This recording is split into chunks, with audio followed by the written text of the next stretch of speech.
ত্রয়োদশ জাতীয় সংসদ নির্বাচনে এখন পর্যন্ত 15টি আসনে বিএনপির কাছ থেকে ছাড় পেয়েছে কয়েকটি রাজনৈতিক দল। এমন ছাড়ে সন্তুষ্ট নন যুগোৎপদ আন্দোলনে অংশ নেয়া দলগুলো। এর মধ্যে বেশিরভাগ আসনে বিএনপির বিদ্রোহীদের নিয়ে বিব্রত শরিক দলের প্রার্থীরা। তবে বিএনপির আশা মনোনয়ন প্রত্যাহারের শেষ দিনের আগেই সব শঙ্কা কেটে যাবে। রিপোর্ট করছেন জাহিদ রহমান। 12 ফেব্রুয়ারি অনুষ্ঠিত হতে যাওয়া ত্রয়োদশ জাতীয় সংসদ নির্বাচনে বিএনপি আনুষ্ঠানিকভাবে এখন পর্যন্ত 15টি আসনে ছেড়ে দিয়েছে শরিক দলগুলোর জন্য। এর মধ্যে জমিয়তে উলামায়ে ইসলামের একাংশকে 4টি, গণতন্ত্র মঞ্চকে 3টি, জাতীয় সমমনা জোটকে 1টি, গণ অধিকার পরিষদকে 1টি ও নাজিউর রহমান মঞ্জুর জাপার আরেক অংশকে 1টি আসন ছেড়ে দিয়েছে বিএনপি।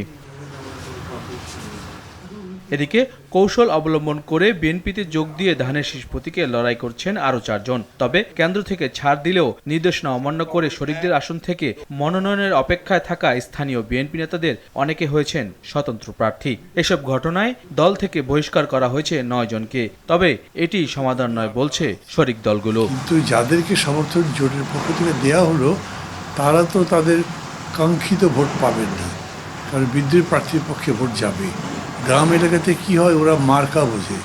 তারা দেখলো যে প্রার্থীকে জোট বলেছে সেটা তাদের পরিচিত ধানের শীষ মার্কা নাই।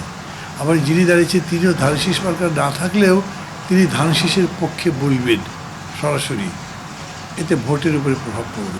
পার্টি যাকে মনে করছে তারটা মানছি না আমি, কিন্তু আমার সমন্বিত সিদ্ধান্তের কাছে সারেন্ডারও করতে হবে।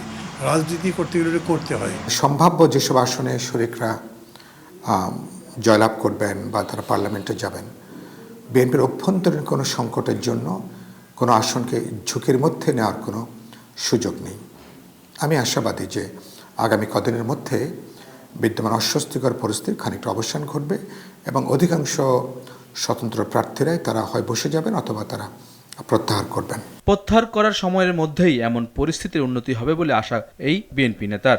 জোটের যারা আছে, জোটেরও ম্যাক্সিমাম আমরা চেষ্টা করেছি যতটুকু, যাকে যেখানে দিয়ে দেখছেন জোটের দেওয়ার কারণে অনেক জায়গায় হয়তো আমার দলের অনেকে বিক্ষুব্ধ হয়েছে, কিন্তু তারপরেও সেগুলো দিতে হয়েছে এবং দলের কর্মীরা নেতারাও সেটা মেনে নিচ্ছে।